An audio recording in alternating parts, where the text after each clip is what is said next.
आज ही डाउनलोड करें और अपने पसंदीदा शोज का आनंद लें। मुझे लगता है कि मैंने इसे खून देकर और इसकी जान बचाकर बहुत बड़ी गलती कर दी।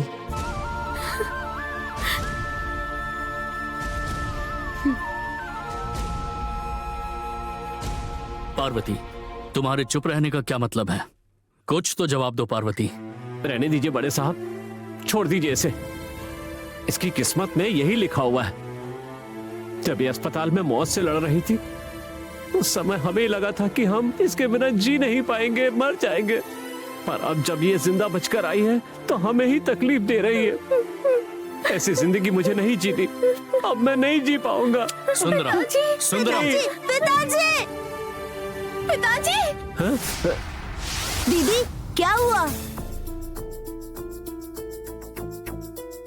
क्या हुआ? क्या हुआ बेटी? अरे पार्वती, क्या हो गया? तुम्हारे पिताजी तो यही हैं, फिर क्यों ऐसे चिल्ला रही हो? ये क्या तरीका है पार्वती? तुम्हारे लिए दीदी और आदित्य इतनी मेहनत करके इतना अच्छा रिश्ता ढूंढ कर लाए हैं और तुमसे पूछ रहे हैं लड़का पसंद है या नहीं, तो तुम अचानक पिताजी चिल्ला रही हो। हम तुम्हारे पिताजी से पूछ रहे हैं क्या? ये क्या है पार्वती? तुम दीदी की जरा भी इज्जत नहीं करती। वंजा, हाँ, अब जिसे जल्दबाजी में लिया जाए ये कोई साधारण फैसला नहीं है, ये जिंदगी से जुड़ा फैसला है। इसके लिए पार्वती को सोचने का वक्त मिलना चाहिए। पार्वती, तुम शांति से अपना फैसला बता देना।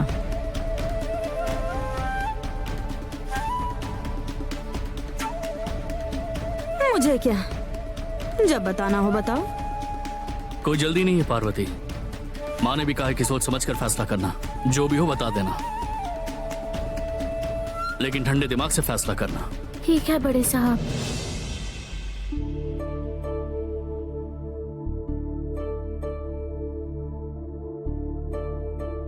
आपने मुझे एक नई जिंदगी दी और अब आप मेरी शादी करवाने में भी पूरी सहायता कर रही हैं। मेम साहब की इच्छा और पिताजी की इच्छा ही मेरी इच्छा है।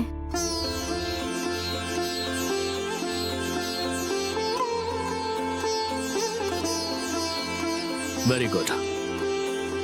अब तुम भी सुन लो। रघु की जिंदगी भर हमारा परिवार हमेशा इसके साथ रहेगा। रघु को कंपनी की ओर से एक डबल बेडरूम फ्लैट और साथ ही कार देने का डिसाइड किया है। कार? पार्वती जी, जैसे मैंने कहा है, तुम्हारी शादी में कोई कमी नहीं रहेगी, शानदार तरीके से करवाऊंगी। इसे कार और घर मिल रहा है? सुंदरम, मालकिन। पंडित जी से पूछकर शादी का अच्छा मुहूर्त निकलवाओ। ठीक है मालकिन।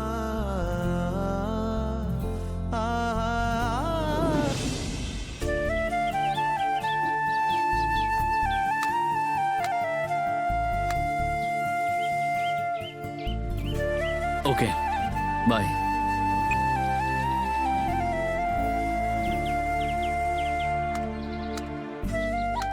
Hello madam. क्या हुआ? अचानक मैडम क्यों बोल रहा हूँ ये सोच रही हो ना? अब तुम रसोई में काम करने वाली नहीं हो। आदित्य ग्रुप ऑफ कंपनी के पब्लिसिटी डिजाइनर मिस्टर रघु की पत्नी बनने जा रही हो।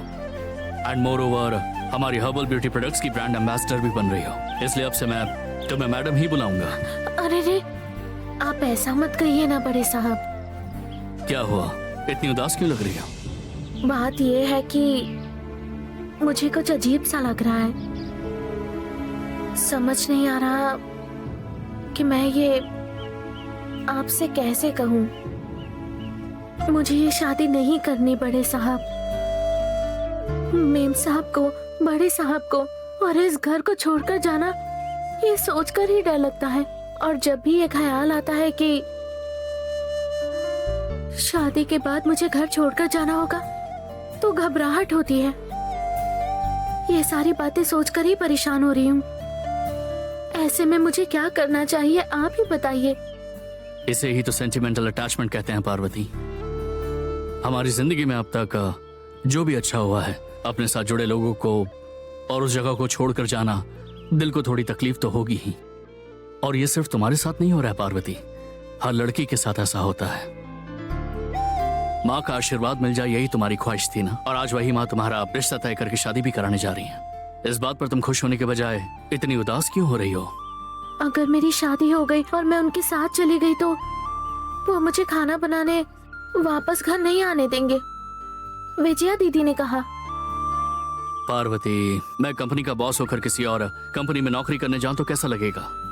जब आपके पास ही इतने ऑफिस हैं तो किसी और के ऑफिस में क्यों नौकरी करेंगे? ये तो गलत है ना। ये गलत होगा, है ना? ठीक वैसे ही तुम्हारा मामला भी है। तुमसे शादी करने वाले रघुवीर को महीने की 1 लाख तनख्वाह, डबल बेडरूम फ्लैट मिलेगा, एसी कार जैसी सुख सुविधाएं, इन सब के बावजूद अपनी पत्नी को दूसरे के घर खाना बनाने के लिए भेजना कौन पति चाहेगा? कोई भी नहीं चाहेगा। हाँ, तुम्हारे पापा अच्छे से रहें और गणेश अच्छे से पढ़ लिख कर बड़ा हो जाए, यही चाहती हो ना? हाँ, सही कहा। इसीलिए तो अगर यहाँ काम करती तो महीने के 8,000 मिलते, लेकिन अब अगर शादी हो जाएगी तो मुझे वो पैसे नहीं मिलेंगे क्योंकि वो मुझे काम करने नहीं देंगे, ऐसा आप कह रहे हैं। तुम्हें रसोई का काम नहीं करना चाहिए पार्वती। तुम हर्बल ब्यूटी प्रोडक्ट्स की एम्बेसडर हो और माँ ने तुम्हें सिर्फ एक एडवांस चेक ही दिया है। अब तुम पूछोगे नहीं कि तुम्हें कितनी तनख्वाह मिलेगी पार्वती? क्या आप मुझे महीने की तनख्वाह देंगे? हाँ, तो फिर मुझे बड़े साहब, मुझे 2,000 रुपए महीना दीजिए। हंस क्यों रहे हैं बड़े साहब? हंसू नहीं तो और क्या करूं मैं? पहले तुम महीने का 8,000 रुपए कमाया करती थी और अब तो तुम एक कंपनी की ब्रांड एम्बेसडर बनने के लिए 2,000 रुपए मांग रही हो। रसोई के काम में मुझे सुबह जल्दी उठकर अच्छे से तैयार होकर सबको चाय और बेड कॉफी देनी होती है, फिर टिफिन तैयार करना होता है, उसके बाद तरह तरह का खाना तैयार करना होता है, रात का डिनर भी तैयार करना होता है। कितनी मेहनत लगती है। फिर वो कहते हैं वो ब्रांड कार ऐसा कुछ कह रहे थे वो बनने के लिए सिर्फ फोटो के लिए पोज देना होता है, ऐसा छोटे साहब ने कहा है। बस हंसते हुए पोज देने के लिए मेरा 10,000 रुपए मांगना गलत नहीं होगा क्या? कुछ गलत नहीं होगा पार्वती। बड़ी बड़ी कंपनीज की मॉडल्स मॉडलिंग के लिए लाखों की मांग करती हैं। तुम अभी ये नहीं समझोगी क्योंकि तुम नहीं हो, इसलिए मैं महीने के तुम्हें 50,000 रुपए दे सकता हूँ। अरे बाप रे! जब पिताजी मेरे हाथ में बस 500 रुपए देकर दुकान भेजते थे तो मैं घबराती थी। भरोसा नहीं हो रहा कि अब मैं इतने पैसे कमा सकती हूँ। पार्वती, तुम अभी जैसे खुश हो रही हो ना, वैसे ही घर के सभी लोग भी बहुत खुश हैं। तुम्हारी शादी के बाद अगली शादी अरुण और ऐश्वर्या की होगी। वो तो ठीक है बड़े साहब, लेकिन आपकी शादी कब है? मेरी शादी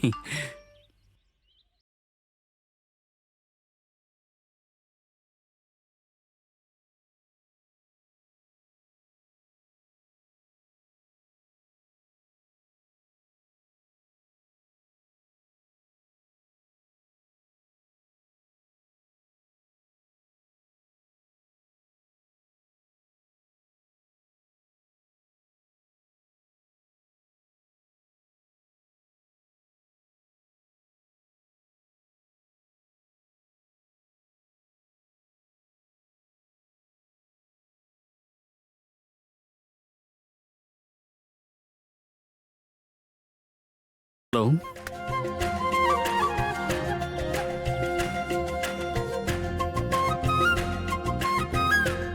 हे माता पारा शक्ति, बड़े साहब से शादी करने के लिए जल्दी से कोई लड़की मिल जाए।